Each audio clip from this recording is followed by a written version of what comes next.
everyone, and welcome to another episode of Home and Away, a podcast devoted to all things in and around the world of sport in Kansas City soccer. I am Drew Vanderploeg, joined once again, as always, by my good friend Cody Welton.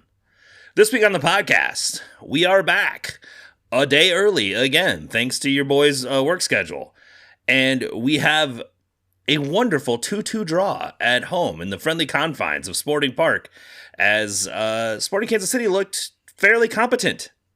They gave up chances. There were obviously opportunities for Columbus to have taken a win from this matchup, but Sporting did look competent. They did do a lot of the things on the field that were interesting. There were some interesting tactical changes from head coach Rafa Wicki, and that gives us a bunch of fun things to discuss here on a podcast devoted to covering this club, which makes both Cody and I very happy.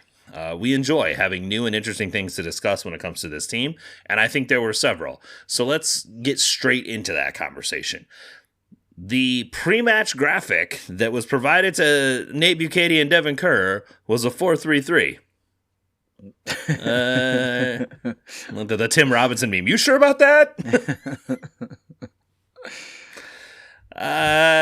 Even Rafa Wicki called it a 4-1-4-1 in the post game. Did he really? Holy shit! Yeah, he did. Okay.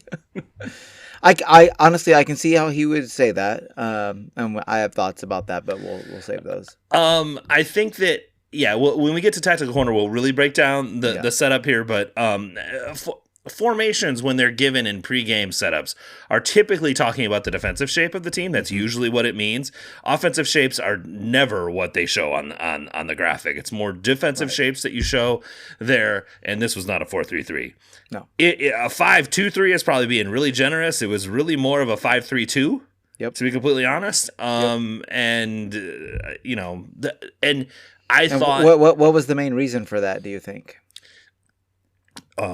Perhaps matching up with Columbus's wide attackers. So I think that absolutely, and specifically, I think having Jake Davis guard Max Arfsten, I think was a really big part of what. It was a battle the whole game, and it was a fascinating battle to watch, especially on the rewatch, watching kind of the give and take between those two guys. They both kind of got stuff out of this game. They both kind of got beat by the other guy at points. Mm-hmm. It was a very interesting and fascinating battle. Yep. You texted me during the game that maybe we tripped over Jake's best position during this. Like maybe wingback is what he's most suited to, because that's effectively the role he was playing in this game. Yep. That's not to say Jaden Reed was playing the same role on the left side. I don't think he was, but Davis, he's not a wingback. He's not. He's fast and athletic, but not. His crossing leaves a little bit to be desired. We'll get there. That is the nicest way you could have possibly put that. But Jake versus Arfsten, it was fascinating, right? Like it was really good. I mean, and to see Jake comport himself that well against a U.S. men's national team regular, I think is noteworthy. Mm-hmm. And I thought Jake had a really good game. I thought he had a really, really good game in this one. So what are your overall thoughts kind of the structure and kind of how Wicki set this team up tactically? So when I first saw it, I was like, oh, okay, this is interesting because he's just mirroring Columbus. Which is valid. That's like a tactically nuanced way to approach stuff. It remains to be seen. By the way, Peter Vermees tried to mirror Columbus before. Right. How'd that work? Yeah. Okay. Yeah. It remains to be seen whether the mirroring strategy is what was sort of at the forefront, or whether the three at the back is actually something that they'll carry on moving forward. I mean, we've talked about this a lot. I tend to think that they should. I would rather have, they don't have any good defenders really. They have a lot of mediocre defenders, and I would rather have three of them than or five of them than two of them. But that's just my own personal feeling on it. I do think that so when I first started watching, it was like, oh, okay, we're mirroring. That's great. That's an interesting sort of tactical wrinkle that I kind of like, and one that I think would work well if executed against Columbus and other teams. But then, then I started thinking about it, and I was like, oh well, maybe it's not just a simple case of mirroring. Maybe the real goal of this is to get Jake Davis matched up with Armstrong, because he did kind of seem to be man marking him a lot of the game, paying very, very close attention specifically to Armstrong. And if that's the case, great. Like that's another sort of like a nuanced tactical approach that I really appreciated, and honestly, I thought that considering that this is a new group of players, and this is sort of a formation that they haven't really that we haven't seen them trot out, I thought that they were pretty good, right? Like they were organized. I thought that the space between the lines, they didn't get gappy, which is always, I think, a very it's a stark sign of a team that's maybe not well coached or not well drilled. And I didn't feel like they were super gappy. I thought they when they pressed, they did a adequate job. I don't think they were great.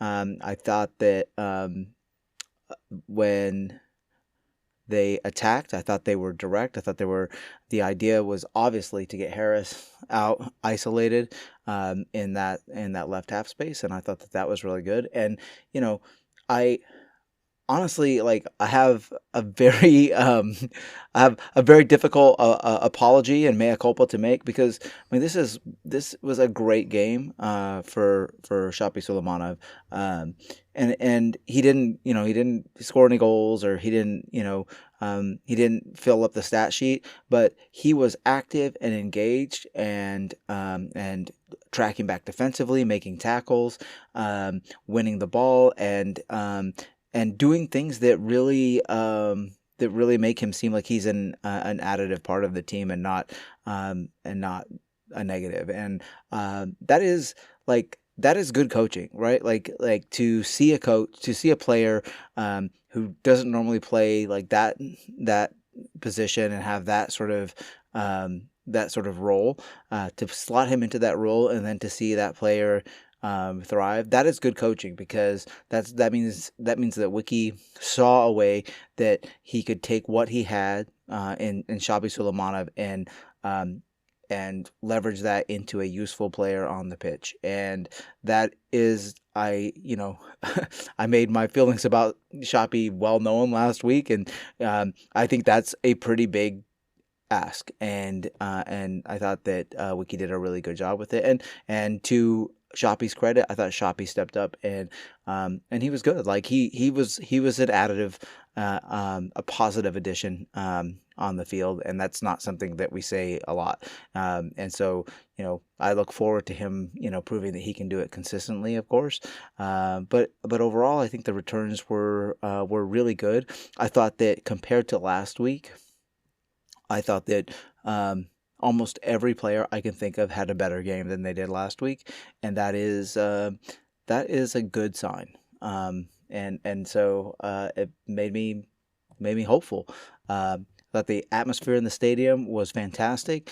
There were way more people than I thought there were going to be, and the new kits looked great. The new gear in the merch shops looked great. All in all, it was super enjoyable. Yeah, well said. I think I have it in the rundown here. Do you owe Shapi an apology? I think you sort of do, but not for the reasons that maybe most people think. I think it was noteworthy that Shapi was not put in positions that he has problems with. Like mm-hmm. To your point about how the coaches sort of looked at what he is and what he can accomplish, and put him in a position to do things that are additive to the team, as you said, are really important. That's good coaching. That's understanding who your players are and what their capabilities are, and not trying to ask them to do things they can't. There was one moment late in the game as I was watching the rewatch where Shapi got isolated wide, and he tried to dribble a fullback, and I was like, and it just totally failed, and then he get double teamed, and then he turned the ball over, and I'm like, this is the thing he's not good at. Yeah. Don't put him in and it was off a set piece, and he was like trying to chase down a ball. That's why it happened. It wasn't like situationally he was meant to be there. It was just what happened. When they moved him centrally and gave him a clear defensive role. Yes, thank you. Yeah. Expectation to accomplish. He did it very well. There was a point in the second half, right before Columbus equalized, where Decky almost gets a hat trick. Shapi does an unbelievable job winning the ball there on a sort of back pressure kind of thing. Takes the ball, flips it to Manu, and goes forward, and then Manu hits a nice little slide through ball to Decky, and it's a narrow angle with the defender on his shoulder. It's a hard goal to score. But that was like, okay, like I can see the potential of this. I can see this, working more often. I do have to couch all of that in saying that, as I said last week, Columbus's midfield is not what I call ball secure. No, they're not good. They're not. They got. I mean, what the fuck? I thought Sean Bolatsky was supposed to be a good soccer player. Man, he was chasing Manu around the whole game. Like, I mean, he's going to be chasing Manu's ghost. Fucking great. He's going to like, it was unreal. All due respect to Jacob Bartlett, but I mean, it was like a one-man midfield. I mean, Bartlett was kind of just window dressing. Manu did fucking everything all night long. Yeah, he is really something else. And I really cannot wait to see him paired with LBJ. I think that's just going to be, it's just going to be awesome. I have heard that perhaps LBJ might be in Norway. Just FYI. Okay. I wouldn't predict anything for this weekend, but sure. I wasn't expecting that. I wanted to say also that I think that moving Shapi sort of more centrally really makes good use of one of his, like, maybe his absolute only elite skill, and that is drawing fouls. He's really good at it, and he drew a lot of fouls. He had 4 fouls in the middle of the park, both to stop counterattacks as well as to get his team out of pressure. Like, several times he did it. It was amazing. And he is good. That's an elite skill he has. Almost scored on a free kick. This is the other thing. We know he has a cultured left foot. We know that. So we can get free kicks and be additive there. And man, he hit a peach of a little cross from the corner that was just off Decky's head. And Calvin Harris was too late, I think, to recognize the cross was coming to make the back post run to catch it either. But we did have both runs. Both runs were there. They were just a little bit late. That's okay. So there was, and that's a repeatable action too. Like that is something that these players can, it's obvious they were coached to do that, and it's something that they can keep working on. I just want to say that I'm not like full on like Shapi Suleymanov for president. Like, that's not what's going on here. I'm just saying that under the right coaching, there is a useful player in there. Might be an improvement on our current president. But anyway, I'm not getting into that conversation. Still that position, whatever it is, whether it's an inside forward or right wing in a 4-3-3, whatever that position is, it still needs to be upgraded very seriously. So, I know this is more, I think, a frustration that we have both had over the last year plus a couple months is understanding what player was signed and why. Yeah. When we see him cast into a role that he just continues to struggle with. So, is there a role that you can find that he can at least be competent at? He's going to be on the roster this year. Yep. Your job as a coach is to find value out of the players on your roster. Amen. And I think that that's what you were sort of alluding to at the beginning is like, here's a coach going, okay, here's what I've got. Here's the team I'm playing. How can I employ these guys in a way that I think might allow us to get a result? And it did. It got a result. I think Columbus is going to wish they were better on a couple chances, for sure. Not with the penalty kick notwithstanding as well. But I think that also Sporting showed they deserved to be in that game. Yeah, and absolutely. I think that was I'm not sure something we necessarily expected going into that one, especially with the injury issues and the depth of the roster and all of the things we know about it. Well, and they did not look great opening weekend, and so there were a few things to build on. But I mean, really, I'm much more optimistic about this team after the Columbus game than I was after the San Jose game, and so I think that Wiki's a good coach, and I think that he'll continue to sort of tweak things. And when better players get here, they're going to be a lot better. And that's just, that's the one sort of thing that just keeps popping up over and over again, is that like a lot of these players just are not starting quality players in this league. And as the sooner they are they're sort of replaced by or upgraded upon by higher caliber players, or develop into higher caliber players, the sooner that happens, the sooner they'll be, like actually competitive, and they'll be able to, get 3 points instead of one. Someone who is definitely a starting quality player in MLS, Dejan Joveljic. Dude. 3 touches in the box, 3 shots, 2 goals. 2 goals. Dude, you just get him touches in the box, man. I mean, like the whole system has to be predicated around that. It sounds like reductive and simplistic, but it is really that simple. The man just scores goals. Like, he just does. Get his foot on the ball in the 18-yard box. Just do it. Yep. You will score goals. We have a fairly large sample size of this at this point. Mm-hmm. He just scores when he's there. That's what he does. I think both of the goals he scored in this one are also just a clear example of a natural goal scorer understanding time and space and environment, and just making it happen. Yeah, he's so patient. Like he doesn't chase the ball. Like he finds spots and waits for the ball to come to him, and he is on his toes and ready to react when it does. And I think that that's a big part of the reason why he's so excellent, right?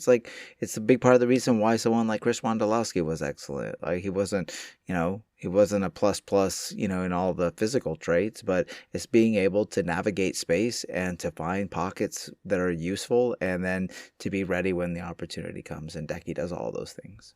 I did notice several times in this game him drop deep, sort of into that pocket in front of the center circle, to release a third man run, and it did work several times. And this is not something we'd seen him sort of drop to possess in the past, and it just sort of turned into a backwards pass in most circumstances.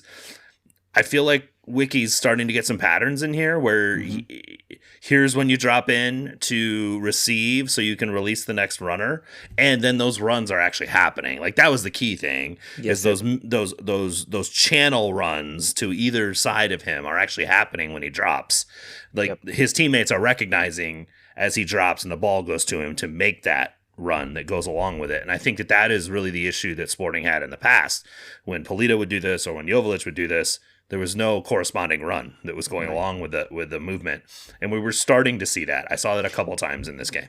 Harris is really active off the ball, just making run after run after run after run, and I think that that's one of the reasons why I said that maybe wingback is really the best spot right now for Jake Davis, is because it allows Jake Davis to get into the box and into the attack. And on the second goal specifically, Jake Davis is making a run across the front face of the goal to help pull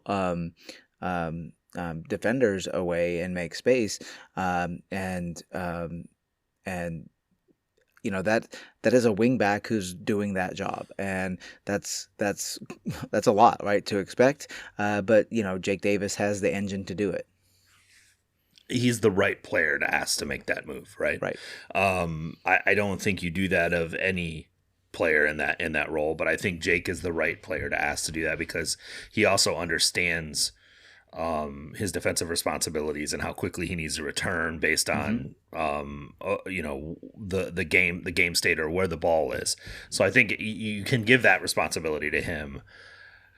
Maybe you don't give it to every player in that position. And I think that is, again, the balance that Wiki is sort of seeming to strike here, as far as clear expectations, but also giving those expectations and instructions to players that can achieve them. Mm-hmm. Yeah, I don't think Jaden Reed's getting that instruction. I don't think he has that freedom, and nor should he. No, he shouldn't. I mean, look, Uh, Jaden Reed is a really good defender. I actually liked him defensively quite a bit in this game. He's fast as shit. Yeah. And physical. And physical. Like, and reads the game well. Yeah. His offensive skills are dog shit. 0. I mean, like, I feel bad because he makes me giggle in a bad way. Like when I see him, just launch across, and it got to the point at the one of them just went straight out of bounds. It didn't even I'm just cackling. It was like 10 yards over the goal across the end line, and I was like, okay. I'm sure the people around me are like, "What the fuck are you laughing at, dude?" Because like that dude just skied across. I mean, but I just an uncontested cross. We're not talking like right. he was like there was like a heavy tackle coming. Yeah. Like the defender on him was 2 yards away, and he just picked out a cross into row H of the cauldron. The funny part about the thing that makes me laugh is the predictability of it. Like I see the guy get the ball and I'm like, oh, here we go, and then he fucking puts the ball behind in the stands behind the goal, trying to cross it, and I'm sorry, all I can do is laugh. I can't. I'm not gonna. He does have positive traits. We're not gonna just shit on him. I mean, no. He was really good on recovery defense. Really good. A very physical defender, which helps in this league for sure. Yep. Especially when Rossi's over on that side a lot. Like it was actually important for him to be doing what he was doing. The whole team is much more physical in the way that they approach the game. The tackles are more physical. I mean, we voiced significant doubts about the ability of Manu Garcia to play in a midfield double pivot because of his his weak tackling, and he was a monster, just a monster. He's out there just putting in tackle after what, he have 8 tackles or something stupid, 10 of 14 ridiculous. duels won. That's ridiculous. That is not the player that we watched play last year. That is a different level to his game, and boy, that man comes to play, and he's really fun to watch. He was everywhere in this game, dude. And recognizing moments really well, just because he's a smart soccer player, he recognizes moments. The first goal is created off of him in Rossi sort of getting into the little thing, and he does the little like arm grab as Rossi's trying to back into him and do the hold up thing. And Manu's not a big dude, like as you can see, like he's going against Zawadzki a lot in this, and Zawadzki is like 6'2", and Manu is 100% not. And so you see the two guys, and and Manu's small compared to most of his opponents. Mm-hmm. And Rossi's sort of backing into him, and Manu sort of gets over the top and just grabs his arm just a little bit, and Rossi does the South American thing: grab my arm, I fall down. Mm-hmm. Foul. And Sergei Domianchuk was like, nah, bro, we're not calling those fouls in this game. We're not South America. Like, come on, dude. And Manu just played through it, got on the ball, and then you had that really wonderful passing sequence that led to the first goal. I have to ask this. So Calvin Harris makes crosses on both of these goals. Do you think he actually meant to cross it to the places that he went to on both of these goals? I don't know. Like, I know for sure on the second one, I think that he did. I think there wasn't any other place that he could cross it through. And he also went through the defender's legs on it. So kind of threaded it through. The first time I saw it, it looked like he almost hooked it, mm-hmm. and then I saw it goes straight through the defender's legs, and I'm like, okay, maybe this is more real. Yeah. I don't know that he was. I don't know if he was going for Jake on that cross. Devin Kerr on the broadcast made it seem like, oh, what a great pick out to Jake Davis. I don't know if that was the intended target there. But so we're laughing, but this is why having multiple runners in the box at multiple spots in front of goal, that's why you do that, is because crossing, this is not the Premier League, right? Crossing is inexact, and you increase your chances of having something fall your way the more players that you have around the goal mouth, and so whether he meant it or not, the fact is that this team scored 2 really attractive, well taken counterattacking goals, and that's not something that has been really a hallmark of this team like ever. And I don't want all of our goals to be counterattacking goals, but it was nice to see that is definitely, that's a point of emphasis, is winning the ball, going direct. And that's especially when you have a club or full of players that are not, quite at the level of a lot of the other clubs that will be playing. Parentheses, San Diego, right? This weekend, like, you have to be able to make those chances happen, and then you have to capitalize on them when they do. Yeah, I mean, I think the biggest issue, if you want to look at where this team is right now, is just the volume of those opportunities is fairly limited at this point. Yeah. Like we joke about getting Decky touches in the box, and he scored on 2 of the 3 times he had touches in the box. But that's the problem, is they're not getting him enough. Like, right. at some point, you got to recognize that he's not going to score 67% of the time he touches the ball in the box, right? Like, it's just not likely for that to continue. So you have to up the volume of those opportunities happening. But still, to your point, it was a clinical, patterned transition event that happened with Shapi Suleymanov, by the way, as the outlet. When Manu got the ball, he outletted it to Shapi. Shapi sends it to Decky, who cushions it back, and then Manu sends Calvin Harris up the seam, exactly like you discussed, kind of through that vertical half space was where they were looking to send him, and then everybody knows what to do. And you're right, you have multiple runners. Jake is on his horse all the way to the back post like he should be, and it's just a wonderful cushion pass. Like, this is a really I don't want to oversell the sequence of events here, but the way that Jake one-touched this thing and killed it allowed Decky to just sit on it and pick the spot on the goal. Yep. Yeah. And Jake didn't try to take it himself, right? Mm-mm. He knew the assignment.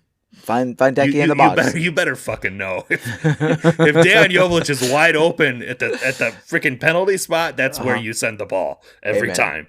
Amen. if everyone on this roster doesn't know this, they deserve to be removed from this roster. From box to box, you get the ball to Manu, and then in the attacking third, you just give the ball to Decky. Let him do it. The guy's wide open at the penalty spot, inside the penalty spot. You give him the ball. Yep. Period.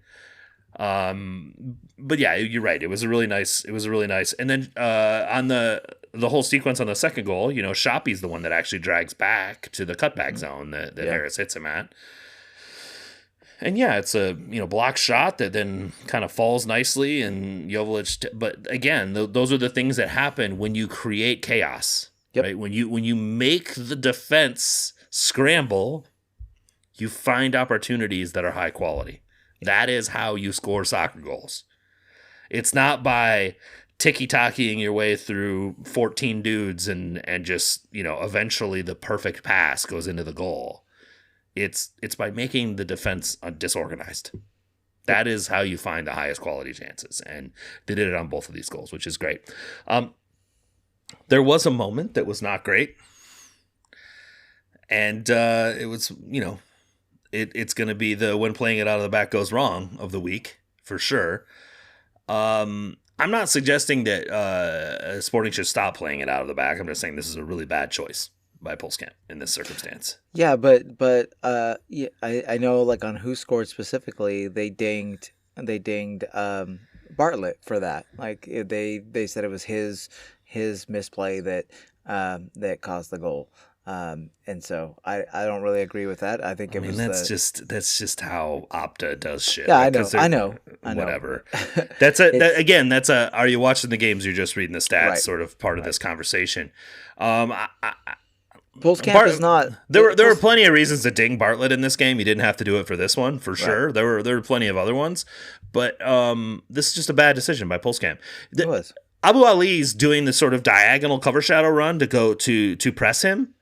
He didn't do it that well. Yeah. Meyer is available on the square ball to the left. Yep.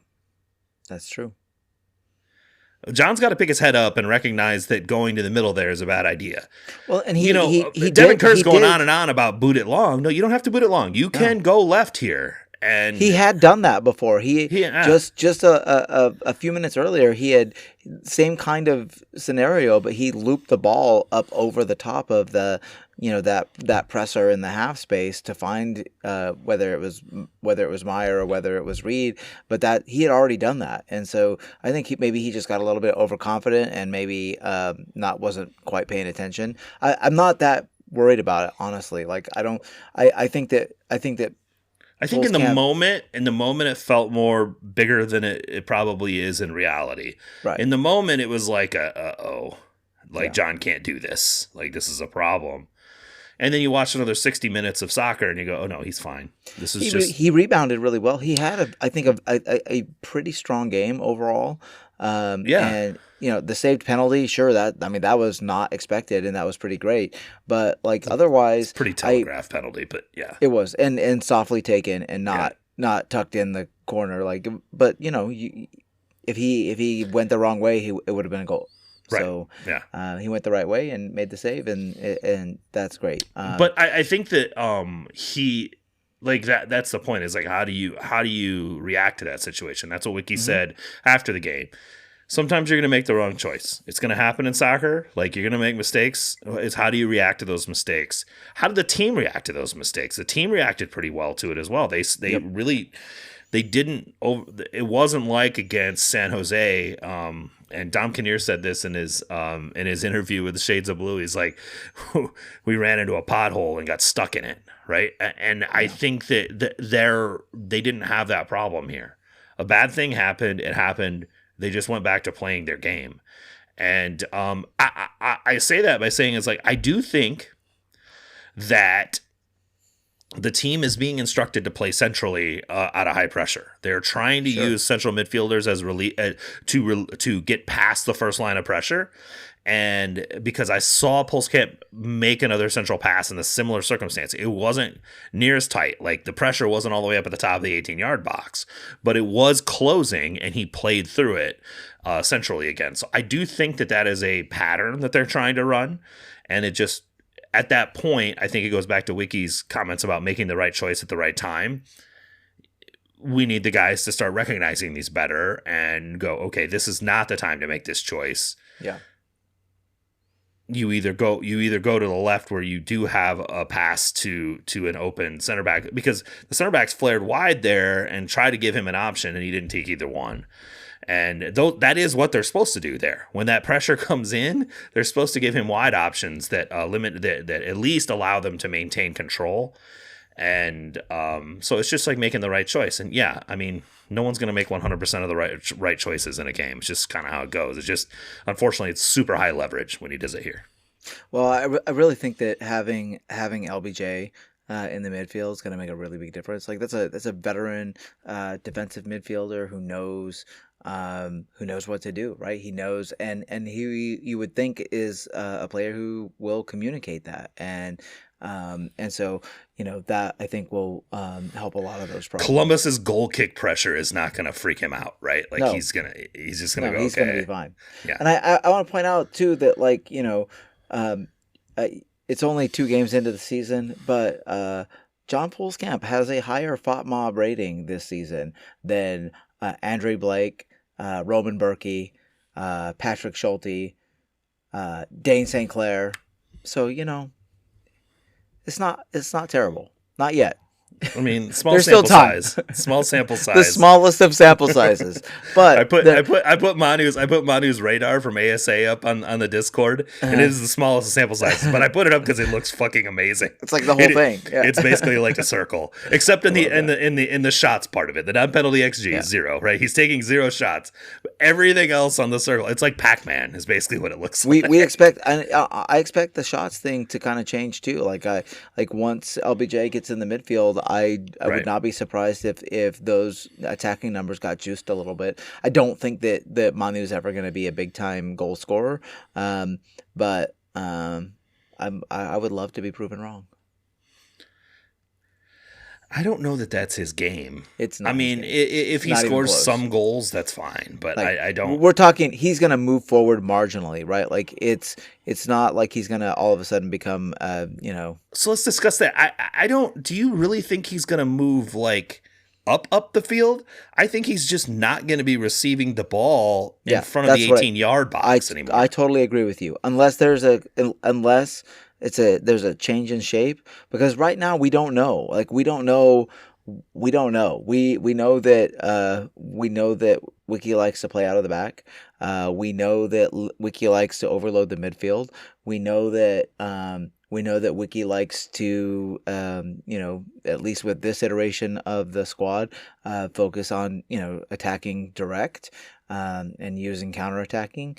And really that's kind of all we really know right now. We don't know.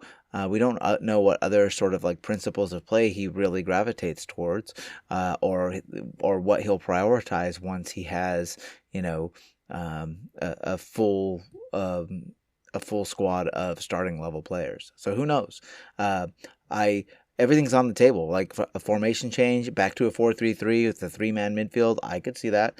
I could see 4-2-3-1. Supposedly they were playing a 4-3-3 on Saturday. Right.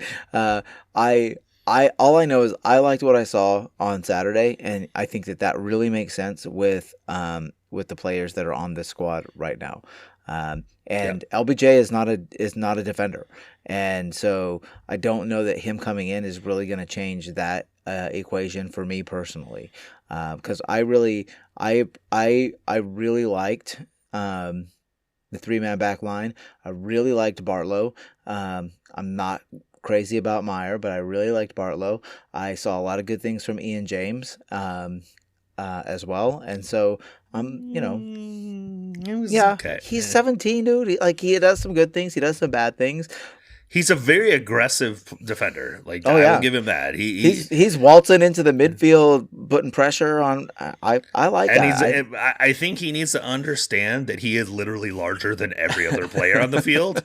And when he comes in with that kind of velocity, he's just going to foul. He's so big. It's hard.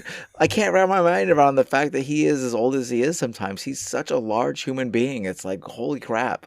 But yeah, he's something else. And I know that he had, maybe some inconsistencies, but I thought that he's not a well, right back. He's not, or an elbow back, not. Whatever they had him playing. Right, no, we'll get into the tactics here in a second.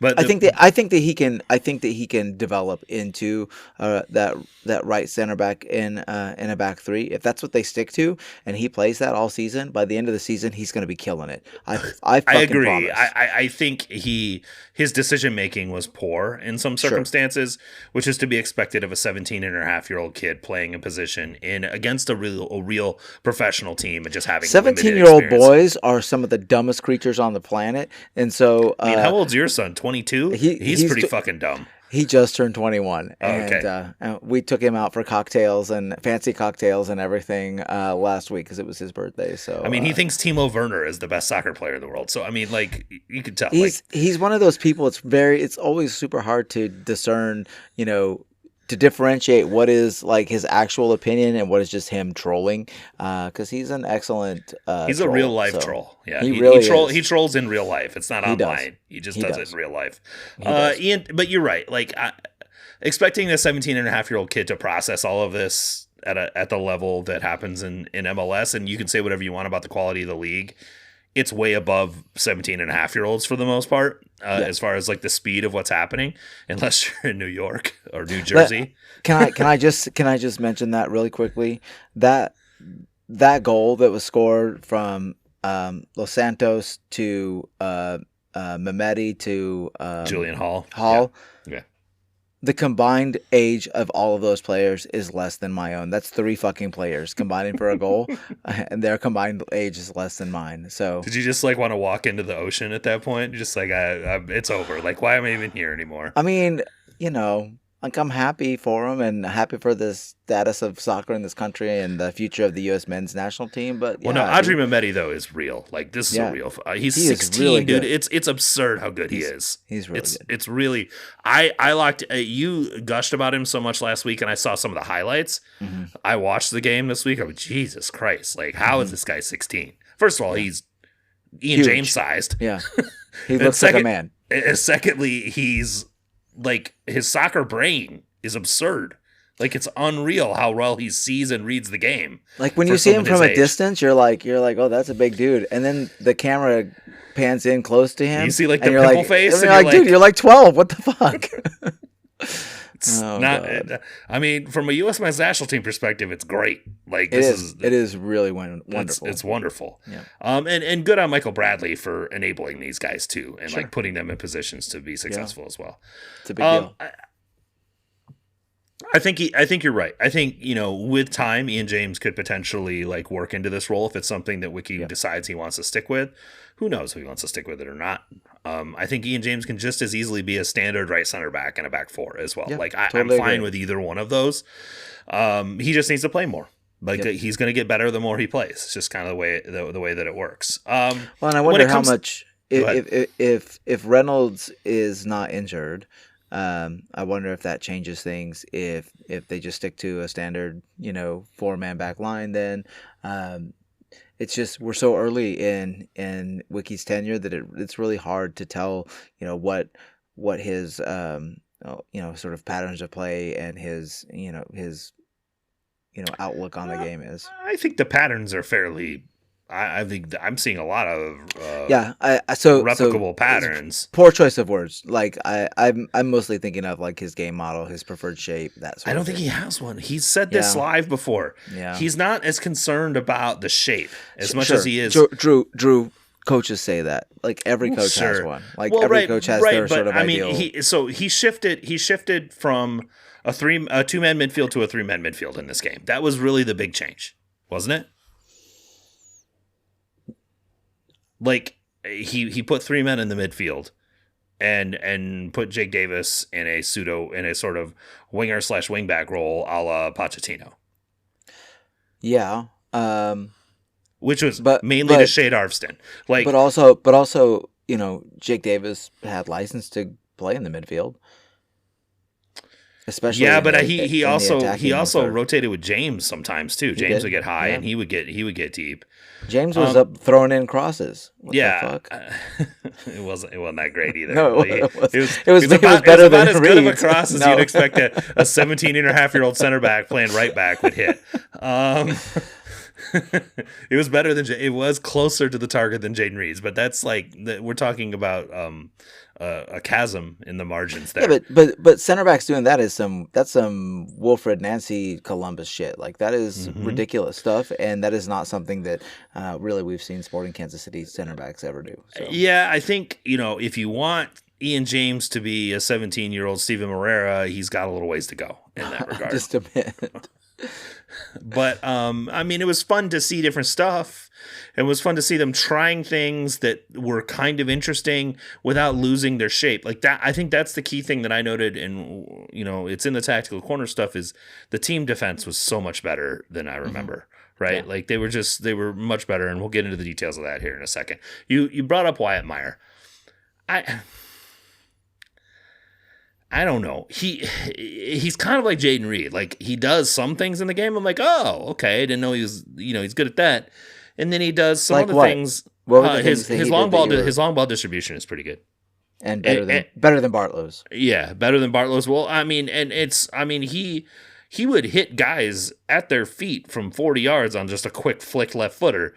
I watched him hit Calvin Harris like returning to a spot several times, and we're talking like one touch, he just stab it there. So like he is capable of that. He had the same issues that I had with him in the first game, which is he tends to go on walkabout a little bit, sort of miss his mark a little bit, and then like on the goal that Rossi scores, if you're going for that header, you have to clear it. You have to clear it because Jaden Reed is right there. Yeah. Like Jaden Reed is ready to torpedo header this thing to oblivion, and he touches it just enough that it becomes like an assist to Diego Rossi, right? Isn't that though just two players who are new to playing with one another and they're not talking and communicating? Yeah, maybe not. I mean, Reed's probably got to call. Well, the problem is Reed's probably not. He's probably not so sure he's going to get to the ball that he's calling him off. And by the time he's trying to make that move, it's hard to call Meyer off of it. Or maybe he is yelling, and that's why Meyer doesn't get all the way out to it and clear it well. That isn't the first time that I think I think Meyer maybe sometimes overestimates his own athleticism.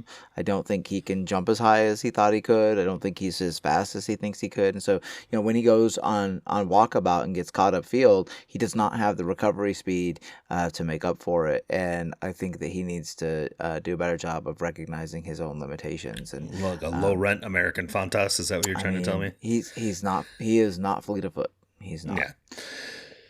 And yeah, I saw him get upfield once, and I was like, "Is this where you're supposed to be, sir?"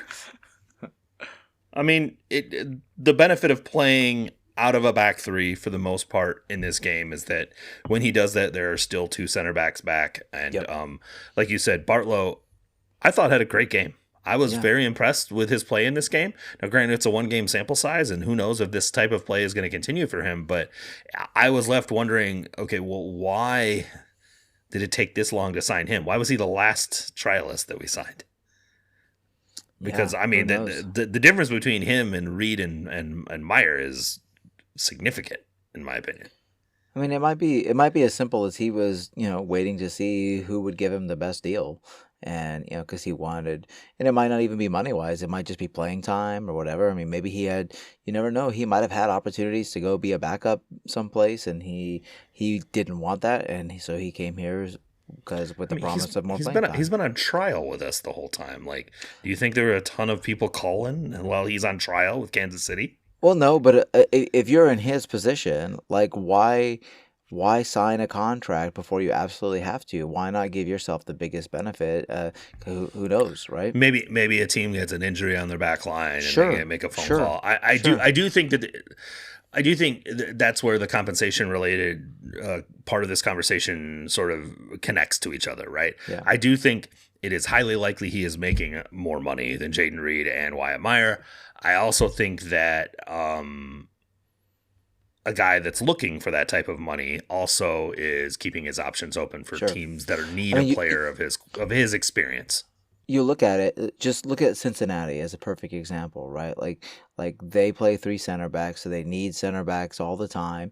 And Matt Miazga, who knows what the fuck's up with that guy? He is injured and projected by some not to be with the team for very much longer. And so, if you're a center back and you're a free agent, and you look at that situation specifically, and you know that there, maybe there's an opportunity for you to, come in and be starting for a team at the top of the Eastern Conference, why wouldn't you just sort of hold off and not sign until, you were sure that you had exhausted all other options? It makes sense. I hadn't even thought of it in that way. I just thought it was more sporting. See, usually you're the one who thinks of it that way, and I'm not. I was just more thinking of it from the sporting perspective of did they want to pay for him or not. I wasn't really thinking of it as more he was like there was an offer out there and he was waiting to decide if he wanted to stay in Kansas City or not. I thought he played really well, and I think if it's up to them, like he looked the best center back on the roster easily in quite some time. Yeah. I mean, and this is in comparison to guys making a million plus a year.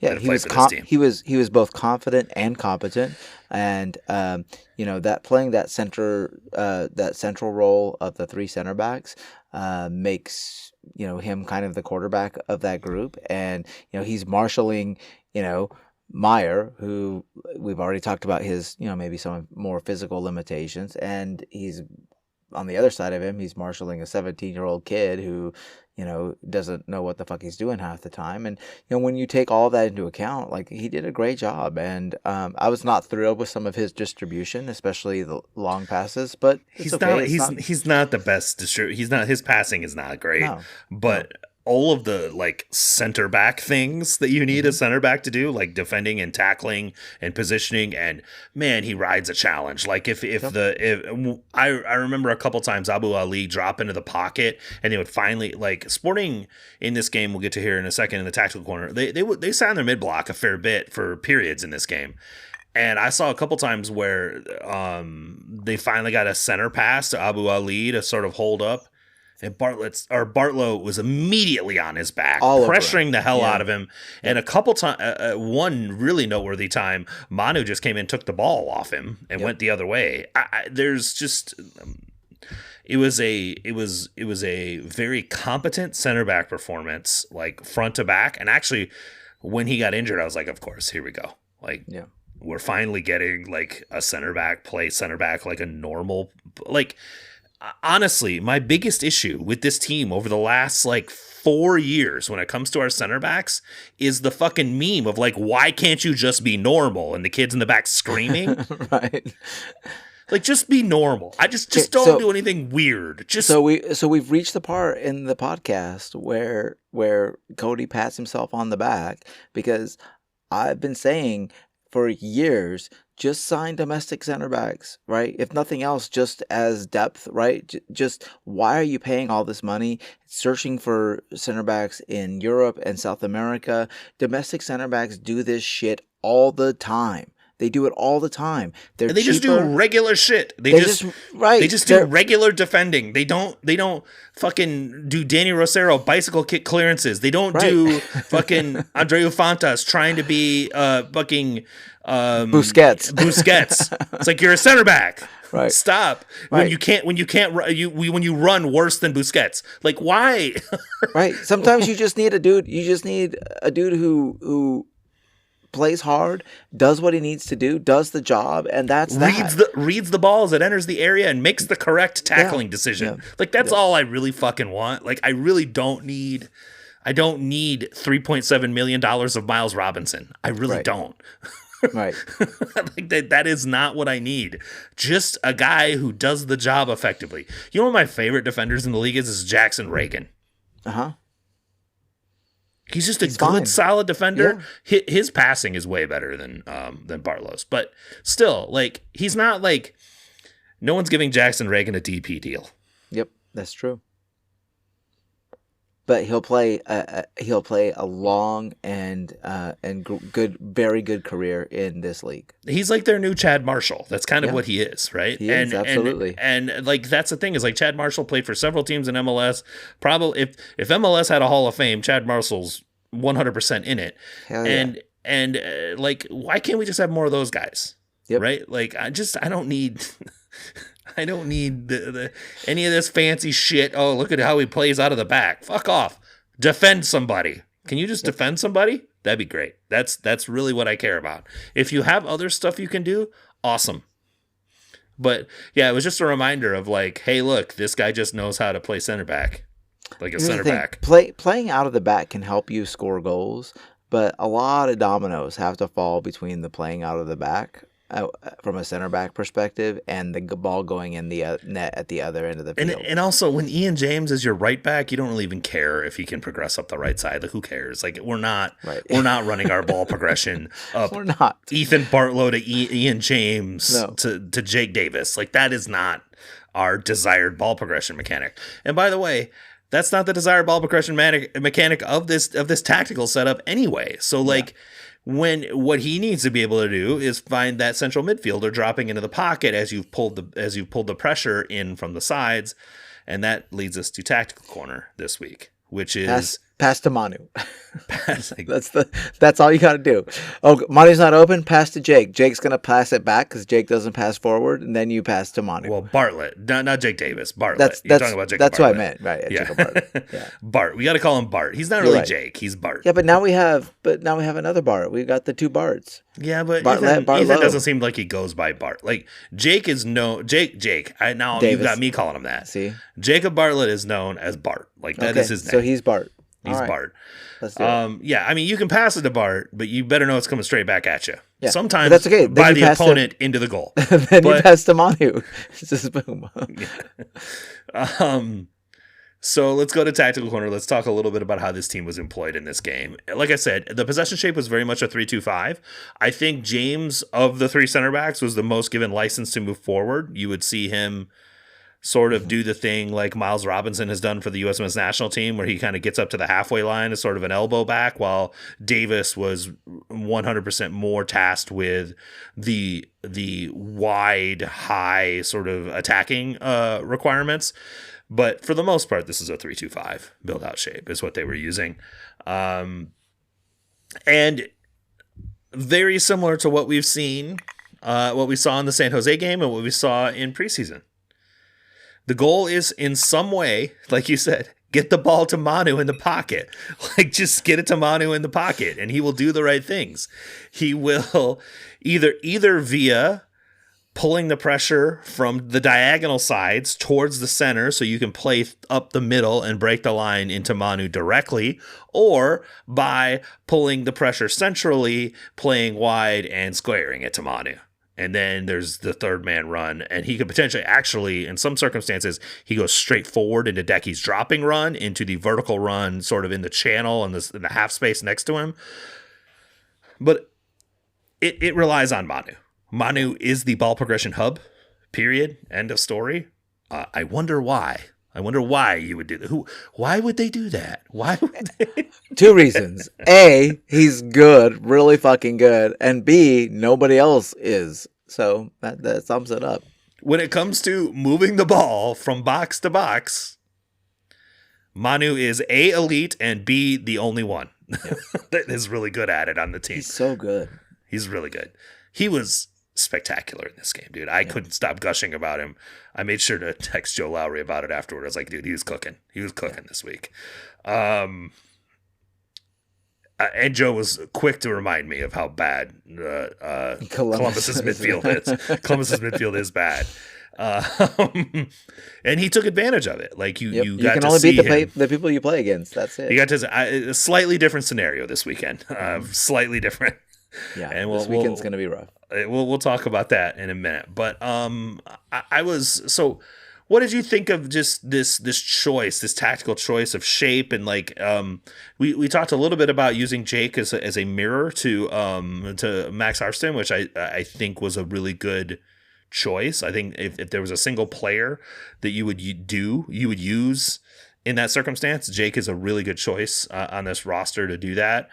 But what did you make of kind of how Rafa set the team up? And also, I want like there were phases in this game. Like you like Sporting would possess the ball quite a bit, counter press and keep getting it back and hold on to it for 10 minutes.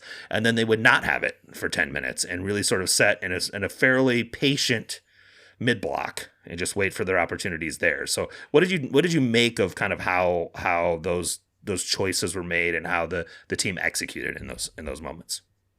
Well, like I said at the beginning of the pod, I thought that the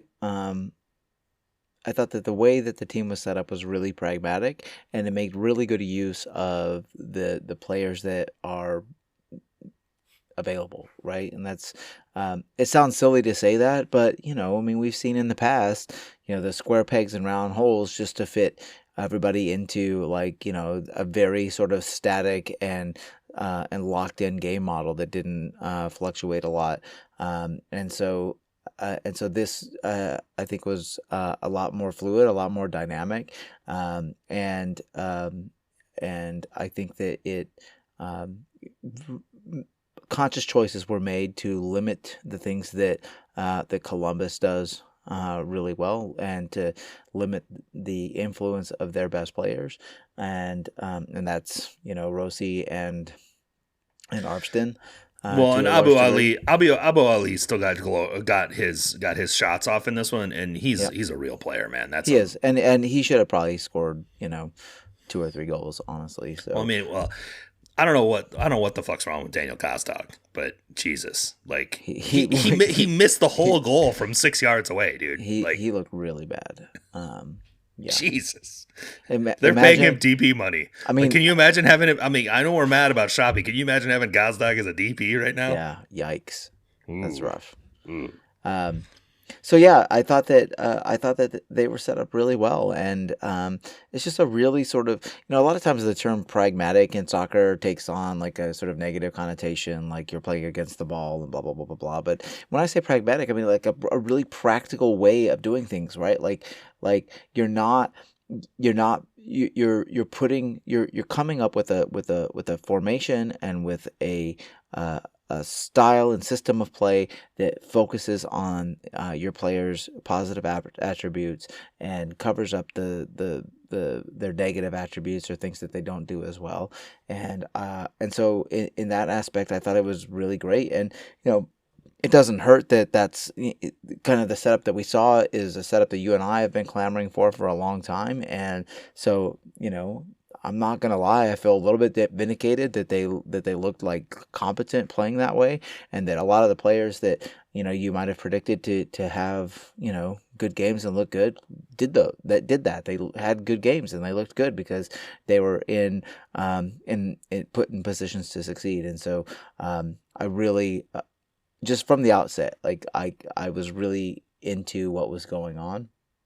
And then in terms of sort of the game state and the game flow, I thought that the team handled that really well. I don't think that I never got the sense that they were pushing. I thought that they were taking what was coming to them and then really sort of making the best of that situation. And so that also is sort of like a very practical or pragmatic way to approach things, right? You don't like when you win the ball, you go straight to goal. If you lose the ball and counter press, you can keep the ball. Then you phase into a possession phase, which is great, for keeping the ball away from the other team. This team has yet to show that they can really be dangerous, in a just a pure possession phase, and that's fine, right? You don't have to necessarily be. I don't think they're trying to do that. Like, I don't think they are either. Wiki very much seems to be not a possession without a purpose kind of guy. Yeah. Like, if you're possessing the ball, you're doing it as a means to try to score. Yep. That is what you're doing. And I know that sounds just like a really like duh kind of thing to say, but there are a lot of teams that don't do that. Now there's patience related to moving the ball around, but where I see Sporting being patient with the ball is in their build out phase. Yes, absolutely. They will move it around. Maybe and Devin Kerr mentioned this in the first half of the broadcast, and I thought it was actually really great because right after he said it, they split Columbus open.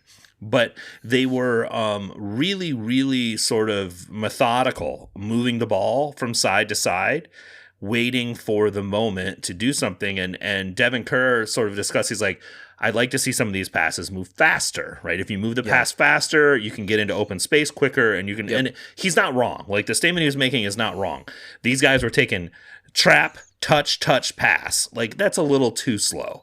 And so I agree with that perspective, but it was also waiting for the right moment to show itself. And what was interesting about it was actually waiting for Columbus to move in a certain way so that the help could come behind it. They could overload. And then as soon as the overload came, it was pass. And they are in a vertical direction going downhill. And not every one of them turned into a great shot or something like that, but I was just sort of taken aback by how intentional it was. Mm-hmm. Usually when we've seen this team pass around like that, they're just sort of aimlessly hoping and waiting for something good to happen, right? Yeah. That's not what was happening here. We'd see it happen. They would move it around enough. And then all of a sudden, you'd see Manu drop in further, you'd see Bartlett drop in, and you'd see Jake Davis come in too. And all of a sudden, they'd have this massive overload in midfield, use it, and then spring forward. Yep. Similarly, defensively, they were doing this as well. On the defensive side, they would get into, there was a couple circumstances where Columbus, if you look at the FOTMob sort of momentum chart, you'll see Sporting has momentum, Columbus has momentum. Mm-hmm. And those are fairly clear things to see in the game when Columbus would just have the ball for 10 minutes. For the most part, right? I mean, there were turnovers and they go back, but they get the ball and they recover it. For the most part, they have the ball for 10 minutes. And it never felt like out of control. It never felt like all of a sudden, oh man, Columbus is dominating our box and just shooting at us over and over again. It was more like, no, we're just going to sit in the mid block here and team defend this. And wait for you to try something. And then when you do, we're going to collapse, turn over the ball, and go straight uphill against you. Yep. This is coaching. This is like coaching and execution. And I think something that I had heard a fair bit over, just real quick, I had heard a fair bit over the media day interviews was Wiki and the coaching staff give these guys clear instructions, tell them what they want from them, and then like give them video on a tablet. This is what you're doing. This is how we'd like you to do it differently. This is what we're looking for. And you see it on the field. Yeah. Guys know what to do. Yeah, what I was going to say is that the type of pattern that you're describing, that is absolutely from coaching. That's a coachable pattern, and it's something that happens as a result of drilling on the field. And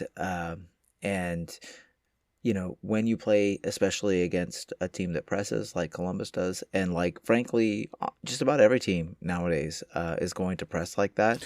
Every team presses goal kicks. Every team presses throw-ins from their opponent's third. Like that's what they do. Like, this is not new, right? So you need to be able to use that against those teams, and that this is one of the ways that you do that, right? You draw players back to you, and you draw the press in, then you bring an overload, and you get out on the break, and you have players in space, and that is like, literally, it's what you and I were clamoring for all last season. It is exactly the type of thing that we were wanting to see, and it's awesome to see it, and it's awesome to see it work. And like the really exciting thing is that we're just at the very beginning of this whole process, and stuff working, and it's working as well as it is with just frankly like substandard players and talent, and so that makes me feel even better, because when Lee brings in top level talent, this team is going to cook. But it also means that I have a lot more confidence in them being able to bring in a 17-year-old homegrown. Oh yeah, and bring them into this environment and get value out of them by giving them clear instructions and understanding of what they need. And it's not like you're not trying to read an entire novel during the game, right? So it's a game model that has development sort of baked into it, right? Like, you don't have to be a fully formed and developed player to come into this game model. You can develop with this. Is how Michael Bradley's starting 3 teenagers. It is. It's the same kind of deal. Absolutely. Yeah, you're enabling at the same time as providing clear instruction and like defaulting back. Like, I think the whole thing is like, we want you to read situations and make the right choices, but also, if you're not sure, do this. Right. It's how Michael Bradley's doing it. It's how Sebastian Berhalter became one of the hottest commodities in MLS. It's how San Diego keeps just bringing in unknown kid after kid after kid. Like that's what it is, right? It's having a model. San Diego's back five, their goalkeeper included, has one guy over the age of 22 on it. That's insane. Like, it's insane. It's insane. But why wouldn't you? But like we have kind of talked about this before. Like, why wouldn't you do that? If you're in a league that does not have relegation, there's not really a reason to not do that, right? Like, but San Diego's not worried about relegation. They're worried about trying to win the fucking Supporters Shield the way they're playing, and that's what I'm saying is like if you build a coaching architecture and a philosophy towards how you enable players in the right way. Right. I think the comment I heard, again, I listened to the Shades of Blue sort of media day thing where they had interviews with several players along with Dom Kinnear. And by the way, the Dom Kinnear part might have been the best part of that whole thing. But Justin Reynolds, I think, Thad was asking him, like, describe your coach in 2 sentences or whatever. And Justin Reynolds said he's a player coach, but he's I think, or maybe it was someone else said. I think someone else said it. Someone else said he was demanding, but like the vibe you get is like, oh, he's an extremely tactical coach. He's a player's coach, but he was clear about his tactical requirements, and so like what the team is getting from him is like he will support them and try to get and help them, but also has clear expectations of them and communicates them well and says, here's what I need from you. And here's what I want this to look like. And you see that. You've seen, like, I'm led to believe, now this is a small sample size, I'm led to believe the reason shit fell apart in the San Jose game was Wiki is coaching his ass off right now with a limited roster, and he can't survive an injury based on the pregame setup for whoever they're doing with.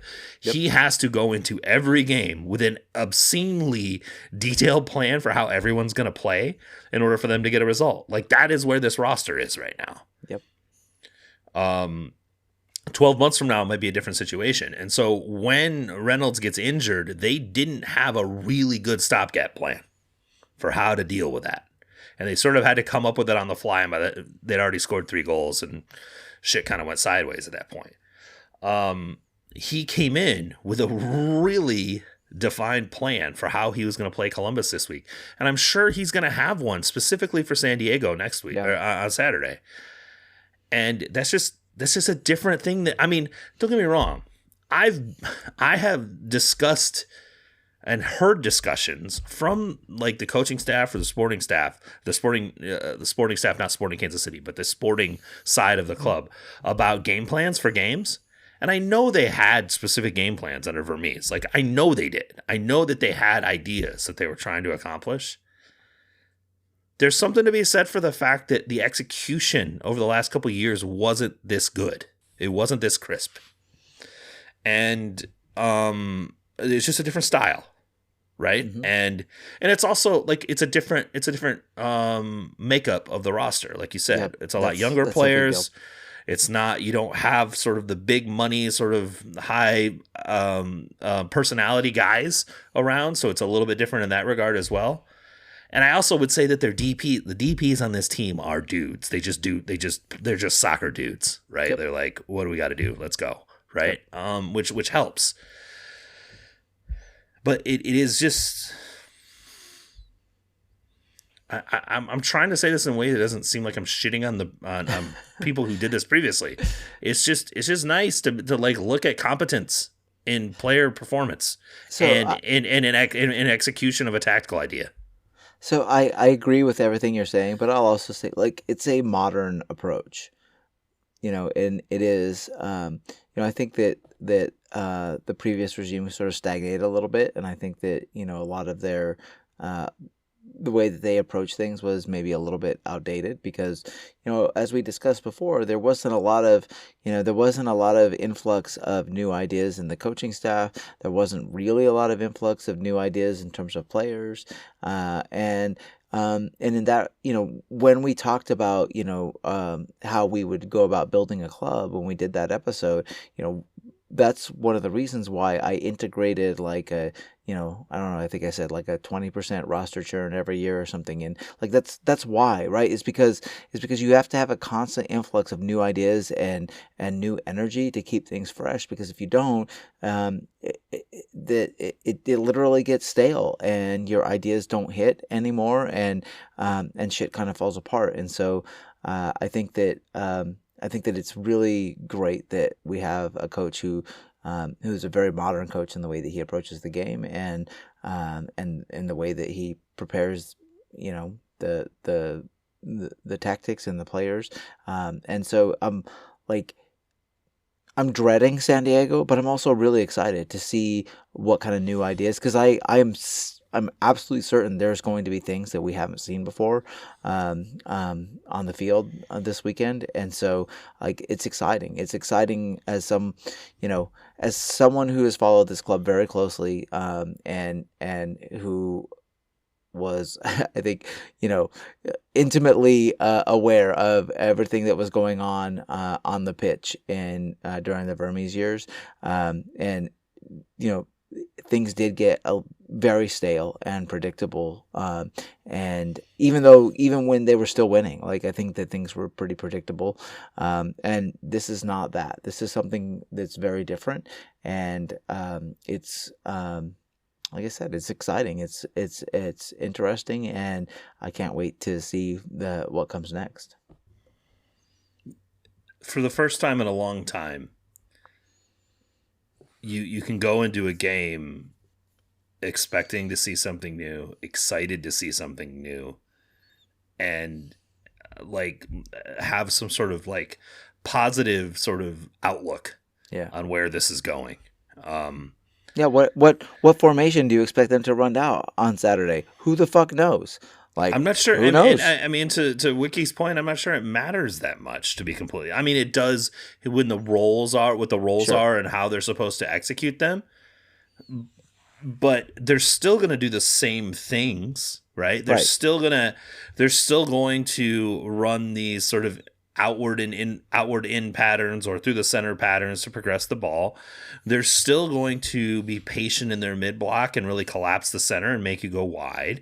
They're still going to do like the principles are there. Yep. The game to game, you can see and even in the preseason, you could see these at play. But the structure might change slightly depending on who your opponent is and what they like to do. Isn't that a wild fucking idea? Like it seems wild to me, and that they could be like this. This is probably the thing that really just sort of blew my mind a little bit, and not blew my mind, but I mean it was just something you would never see with this team in the past. That they could come out in a 5-3-2 and look this organized. After playing in a 4-3-2-1 the previous week. Yeah. A 4-2-3-1 in the previous week. And just immediately, like, and have a 17-and-a-half-year-old kid playing right center back / elbow back with Jake Davis as a right wing back, where your left back is actually playing as a fullback. Like, it was an asymmetric sort of setup. There was all kinds of interesting stuff going on with the positional responsibilities, and they all knew what to do. They all knew what their responsibilities were. Yeah. And outside of individual mistakes, which fucking happen to every soccer player in every game, it was pretty clear what they were meant to do, and they just executed it. And it's weird to be able to expect that. Vermees would bring out a 3-5-2 every now and then, and no one seemed to know what the fuck they were supposed to be doing. Yeah. So when you and I use the term interesting, I think to some degree, really, I don't know if it means that, but it's at least couched in that term is unpredictable. Like there's an unpredictability about the team, not a like chaotic unpredictability, but unpredictability in a sense that you don't know what you're gonna get. That and that offsets defenses too, right? That is something that that's a weapon that you can use to upset your opponents. And so your opposition coaching staff has to think more about moments and how to limit how those moments impact you versus trying to limit the build out structure or the positional makeup of the team. It makes it much harder to prepare for. Yeah, it really does. Absolutely. Yep. And that's a positive as well. Okay. Let's move on to potpourri. Just like a favorite Jeopardy category. We got a few topics inside the MLS Kansas City soccer sphere. I mean, I don't want this podcast to be all about Messi, but Miami Orlando was fucking appointment viewing, wasn't it? Like, it was a fun game. It was a fun as hell game. It was. Absolutely. If you didn't enjoy that game, you don't like soccer. Like, I don't know what to tell you. And I will tell you that I was laughing at halftime. Yeah, at Miami getting smoked by Oscar Pereira in the first half. And I also was like, "What?" I didn't watch the first half. I tuned in at halftime because I knew that it was going to get wild. Because there was no way Messi was going to stand for that shit, and I knew that something was going to happen. So Weeby talked a little bit about this on Soccer Wise yesterday morning. There is legitimate distaste between these teams. Like, these guys do not like each other. Like, they do not. Some level of respect, but definitely distaste. And we got a little bit of it at the end from Messi after he scored on the free kick. But it was appointment viewing, man. It was pink versus purple. It was good. Like, it worked. It, like, all the things. This is what rivalries should be. Yep. They should be this. They should be natural. They should be regional, and they should just happen. Like we don't like each other, and we're going to have. I mean, The picture, did you see the picture that Morgan Tensa got of Messi like doing the arms out in front of the purple wall and they're all flipping him off? That's perfect. No, I did not see It's amazing. It's amazing. Like that is the kind of shit. Yeah, that's good. Like this is the shit we get excited for. Dom Kinnear said this in the interview he did with Shades of Blue. He's like, in 2011 to 2013, he's like, I knew it was like, I used to love coming to Kansas City to play games because I knew it was going to just be a fucking battle. He didn't say this, but he didn't say these words, but he loved coming here because he knew the environment was going to be what it was. He told a story about like someone in the field club sitting right behind the bench and just yelling his name over and over again. It was like some 60-year-old lady, and as soon as he turned around, she flipped him off. Like this is what makes rivalries good, man. Like that. He talks about it to this day. He laughed about it. He was like, "That's amazing." His coaches were like, "What are you talking? What's so funny?" He's like, "This old lady's been yelling my name for 50 minutes. I finally looked around. She gave me the double bird," and I was like, "That is what makes these games fun. That is the rivalry, the passion, the environment. Like everybody really being bought into it." Yeah. That is a great picture, by the way. I looked it up. Oh, did you find awesome. it? Yeah, Love it's it. really, really Love good. It. So what can you say about this? I will say I was panning Mascherano for making the change that he did at halftime because I'm like, for a minute, it seemed like nobody knew who was playing left back. Yeah. Like he sort of made the change, but the players didn't really know who was supposed to do what. It took like 4 minutes before Yannick Bright realized he was playing left back. So Matt Doyle was talking about tactical masterclass by Mascherano. I'm like, I think it's more like Mascherano believes the guys just are pros and will figure it out. There's much less coaching than we saw from Rafa Wicki this weekend. We put it that way. He's just more like, this guy's good and we need goals, so we're going to put him in. I mean, Matteo Savetti is really good and he scored, right? Like, I mean, it worked out and Messi gets a couple goals and obviously the free kick goal where Kripo's own wall shields him from the goal and he looks pretty bad. Kripo went from like looking like he was taking over the Canada national team job in the first half to definitely not in the second half. Doesn't seem like either one of them want the job. They both sort of had a shit game, if we're being honest. But they were playing against each other, and it looked like maybe things were going in Kripo's direction in the first half, but definitely not in the second. It was fun. It was just fun. It was MLS at its best, in my opinion. Yeah, absolutely. That's all I have to say about it. It's a fun league. It's too big. There are too many fucking teams to pay attention to. I was gonna say it's a fun league. There are 4 or 5 games every week that are super fun. Right. There's also Chicago, Montreal. It's so just, like there are. you gotta really be careful what games you're choosing. Yeah. If you grab Chicago, Montreal, things might spin be the wheel, see what comes up. Yeah. Yeah. Wow. Chicago, Montreal. Yeah. Which goes back to the Red Bulls thing. I mean, the kids did it again, and they were really fun. Really enjoyed watching that game. I did want to highlight the fact, old friend Johnny Russell back in Scotland with his original club, Dundee United.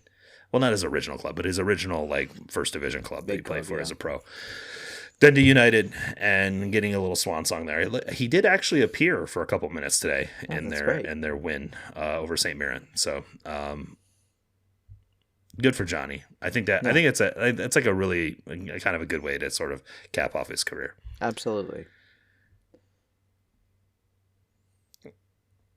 The U.S. women's national team, they played a game. It was not a very good game. I'm going to be honest. This game was not that good. Lindsay Heap's banger, a nice sequence on an assist that she creates for Jayden Shaw to get the second goal. This game was pretty boring. It was pretty dull, if I'm being honest. Emma sort of brought him out in a flat 4-4-2, and they just with Lily Johannes as a wide midfielder, and I don't know about that. I'm just not really excited about that. They struggled to create meaningful chances in this game. I mean, they won 2-0 because they're just better than Argentina. But this game was kind of boring.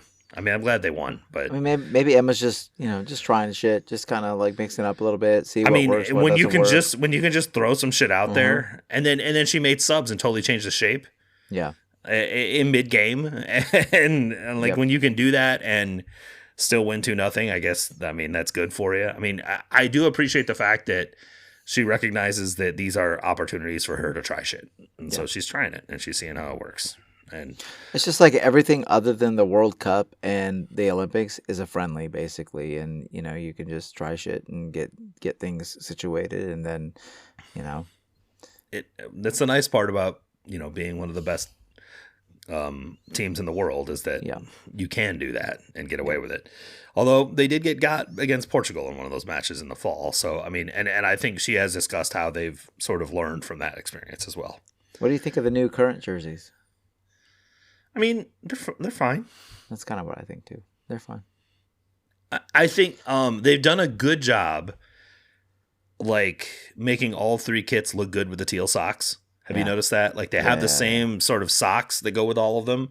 So they all sort of look good with the teal socks. You've got the red with the teal, you've got the teal with the teal, and then you've got this, I don't know, lightning laser kind of thing. I actually think it's cool.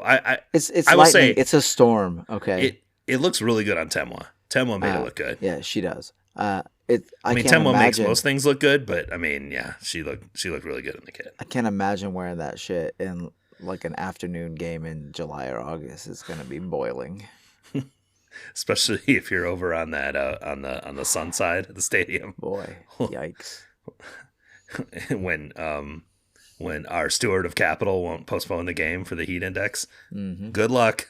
Yeah. Good luck out there. All right, one thing to look for: San Diego comes to town. Whew. This team is you're talking about a team that's well coached and well drilled. Yep, that is San Diego FC. I got to be honest, like once they got up a goal against St. Louis, they sort of just acted like they were toying with their food basically the rest of the match. Yeah, they were. St. Louis, even at a certain point, like early in the second half, just stopped pressing. Didn't help, did it? So, well, Duran Ferry just stood on the ball. Yeah. And just waited. Like, if you're up a goal or 2 goals at this point, fine, you want to press? I'll just stand here and hold on to it for 90 minutes, for the next 40 minutes. We win. So, yeah, at some level, I understand why St. Louis was not willing to press them because they had gotten gashed over and over and over and over again. Yeah. But also, I mean, you can't win the game if you don't try to get the ball and shoot it. Like they put, I mean, and San Diego sort of puts teams in this conundrum of like, how do you play against them? And it's the best press trapping team in the league by a significant margin. Like I can't think of a single one that's better. So you really do have to be disciplined in your pressing structure. Yeah. To work it. They are I do believe that they are the kind of they have the type of tactical structures that Wiki wants Sporting to sort of emulate. Mm-hmm. But they're not there yet. They're not there. Yeah. I'm interested to see how Wiki sets Sporting Kansas City up, as I discussed earlier, but I'm also I'm terrified of San Diego. They're a terrifying team, and as you noted, they break the press. They also press really well, and so those two things are going to be really difficult for Sporting Kansas City to handle, right? Whether it's San Diego, pressing Sporting Kansas City. We saw already, Pulskamp give up that chance and give up a goal because of it, and so that's worrisome. It's also one of those things where do you just thinking about shape, do you keep 3 center backs on? That makes it more difficult in some cases to play out of the back because your center backs are not necessarily going to be your best ball playing field players, especially when one of them's 17 years old. And so it poses some really difficult questions to Wiki, just in from shape to the player selection all the way up. It's a really difficult tactical setup to sort of manage, and it'll be really interesting to see what he does with it. I don't know that I I don't have any answers. Like I don't know what they should do. Um, I I my natural inclination would be to play really conservative, probably, and probably too conservatively. And I don't think that.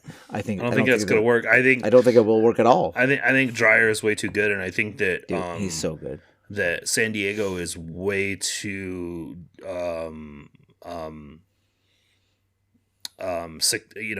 they execute their passing patterns way too well for that to work. Yeah. Like, I mean, we got to be honest. Like, there were several circumstances Columbus should have scored another goal against Sporting in this one.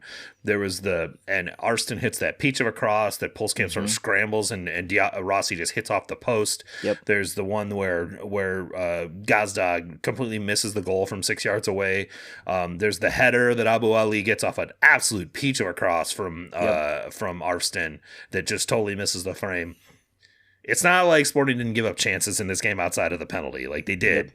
They gave up so I don't – and those were out of sort of mid-block controlled shapes. So I don't think that is the way I think that Rafa is going to have them play their game. I don't think he's going to have them sit back. I think that they will sit in a mid block and try to sort of compress their lines. Like you said, the big issue they had against San Jose was the gappiness and Bartlett dropping too far back when Manu was too high and having those gaps. They didn't have those problems as much against Columbus. So I think that keeping their lines compact is going to be a key part of it when they are in their mid block shape. But I also think that they're going to try to play. I just don't feel like Rafa's the type of guy who's just going to, hope to absorb and counter against San Diego. And I do think they will continue to press out of goal kicks. So the question's going to be, what do they have the pressing structures ready for? And have they spotted something about a certain player if they can like sort of get him in a certain place? And I promise you they've scouted it. I promise you they've got. I mean, as much as we discuss how well San Diego has made it work with a back line and a goalkeeper that are 4 or 5 of our 22 or under, they are all 22 or under. Yeah, and. There are ways to create problems for them. Yep. And it's not like San Diego created a ton of shots in this game against St. Louis. So there are ways to limit them. I think that, I'm just as fascinated as you are to see how Wiki sort of tries to drum up a game plan with the staff, with the roster that he has available to him. But I promise you, it will not be the Vermes run it back out the same way we did it last time, because that worked on the last opponent. One thing that I did not mention with regards to the last game was the sort of emphasis on set piece and set piece drilling, which it's really obvious that it's something that the team is working on. They don't always come off, right? But you can tell almost scored on one. Yeah, you can tell that it's something that is a point of emphasis and that the team is improving upon. And so especially when you don't have really the technical ability or the player skill to score a lot from the run of play, you really need to be able to leverage set pieces. And so I think that's something that we can look for moving forward, especially when we play teams like San Diego, is an emphasis maybe on set piece, an emphasis maybe on controlling the game, not getting spread, being sort of defensively solid in that mid block, and really trying to contain San Diego as much as possible. It's not really possible, but no one in MLS is going to keep them like that for a whole game. But I do think it is, at some level, you're trying to minimize the number of times that they have odd number chances against you. Right. And I do think that there's an interesting secondary part about set pieces. San Diego is a team that tries to create their own space. Like that is their mindset, is to bring you forward to play in space behind. They're trying to create space on the field that they can attack. A set piece forces them to compress. Yep. So like you have you have the benefit of set pieces being something that maybe you are trying to succeed at scoring at, and they are tend to be chaotic situations that sometimes you can get a goal out of. But also, you have compressed San Diego at that point, and they're much easier to defend when they're compressed. Yeah. When they're spaced out, they're really hard to defend. And so I think that there are benefits to those types of things. And to your point, keeping your lines compressed and keeping them compressed in a mid block is also something that I think it can work. And then trying to beat them behind. I do think that their defense is gettable. Outside of Manu, that guy he's like, it's absurd how good he is at erasing counterattacks, man, on his own. Yeah. They're a good team. They're a really good team. And I was a little dubious last year about whether or not this philosophy was going to work for them. And I was dead fucking wrong. Like, they are really, really good, and I will own up to the fact that I was wrong. They nailed their most important signing, and that's really in this league, right? That goes a really long way, right? When you sign, the second best player in, maybe third best player. As much as we love Dejan Joveljic, and he's amazing, and this is probably the best. He's probably the best signing Sporting's made ever. Yeah, not named Preki for sure, right? He's not Dreyer. Yeah, and honestly, if I would be happy, win, lose, draw. If Sporting can really find a way to limit Dreyer and force somebody else in San Diego to beat you, like I would be happy with that. Zorn Basong's in full training this week. I know. And if there's someone that will relish that assignment, yeah. He might get sent off. Who knows? That's okay. But Zoe would be up for that. He would be up for that. I this is going back to last year, like when we were talking about at the end of the season. I am interested to see a Basong Manu double pivot. I really am. I think it's more likely you see Basong at left back than you I do too. I'm just saying that, like, that is something that I have a interest in, just seeing what it looks like. And it's not going to happen probably when LBJ gets here, so we'll see. It's an interesting choice. I have been. We didn't spend much time talking about Bartlett's performance in this one. In this Blast game, he was better than San Jose, but that's not saying much. And he's not an additive player. Like, at best, he's a neutral player. Like he doesn't do anything great. He doesn't do anything bad. I don't know But the thing is I see good in him. So, like, this is the problem. This is the thing that sucks with him. I see a guy who's thinking too much. Like, he's trying to make the right decision too much instead of playing. So there were like 3 instances in this Columbus game when I rewatched it where he was forced to play out of pressure on his own. And I saw him make a 1-2 touch, spin and go forward, and completely eliminate a defender. And I'm like, where has this been? Right. Why can't we do that every time? I saw it twice. I saw him do it twice. Yeah. And I'm like, why is that guy not every time he's receiving the ball doing that? Yeah. Like, you see Manu. Manu did this. He did it to Zawadzki so many times in this game. I loved it so much. He did the same fucking move. He did the shoulder duck, like he was going the other way and turned. And Zawadzki fell for it every fucking time. It was so funny, man. I was like, how many times are you going to fall for this move? And he fall for it every time, and he just turned to go upfield. And I just watched Bartlett do this multi-touch thing and eliminate a defender because he had no passing options, and he was going to get the ball taken off him if he didn't try shit. And he did it, and I'm like, okay, what is stopping you from using those skills regularly? Because they obviously exist in your body. Yeah.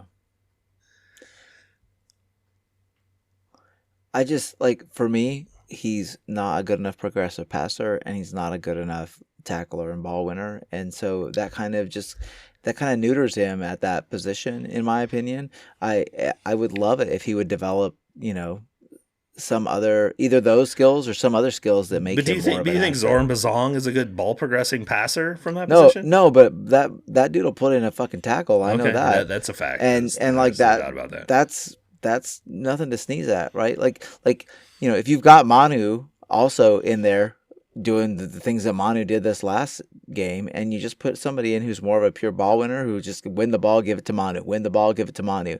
Like, okay, let's go. That works for me. I can deal with that. That's fair.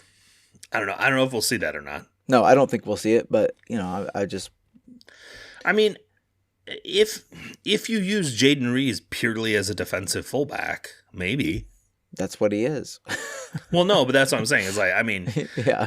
but we saw him get forward very rarely in that game, and you can see why. Right. His coaches know this as well. They're not asking him to do much in that regard. Absolutely. Absolutely. But maybe there's a way to do that. I mean, it's a defensive setup, but I don't hate it. I don't know. We'll see. You, in my opinion, like that's why I'm sort of, I said at the outset, I'm sort of more of a conservative, have more conservative outlook on this. Is that like you kind of need a more defensive setup. You can't. Especially with this group of players, like it might be better to go more defensive and see if you can nick a result and really like I said, play for a result. I mean, that's I really just don't what want you're it to doing. be that 0-0 game we played in San Diego last year where we took no shots. I mean, sir, I would be happy with that at this point. I really would. Sorry, but if that this team is bad. I want them to play soccer. I don't want to take 0 shots. I want them to play soccer. Like the one thing that has made this season interesting to me so far is that they play soccer, or at least they try to. Yep. They fuck up sometimes because they're just not good enough. Drew, I'm not asking for big changes. I'm literally just asking for Basong coming in for right. But I said Bartlett. 0-0 with no shots, and you're like, I'd take that. I'm like, no, I would. I don't want that. I don't want that. I don't want it either, but it's progress given the state of this roster. No, that's reverting back to the old shit, in my opinion. Fair enough. If they get a 0-0 because they tried to play soccer and just they weren't able to, okay, limits in talent, fine. But they also defended really well. But I do not want to watch that reductive ass low block bullshit for fucking 90 minutes. I just don't want to watch it. No. That's not fun. Dude, if you wanted to watch that, you'd watch Arsenal every week. It's God damn it. I'm not even stepping into that conversation. I was gonna make a self-deprecating comment about having to watch Tottenham Hotspur every week. My team lost to fucking Wolves today, dude. I don't have any room to talk shit on anybody. I mean, you do. I mean, again, Tottenham Hotspur exists, so you do have room to talk shit about people. But yeah, I'm like I said, for the first time, and I think you mentioned this, for the first time in a while, I'm excited to see what this team brings me next weekend. It's interesting stuff. And given the state of this roster, that's a wild statement to make. It is absolutely wild. And on that note, I am Drew. He's Cody. We will talk to y'all next week. Go Sporting.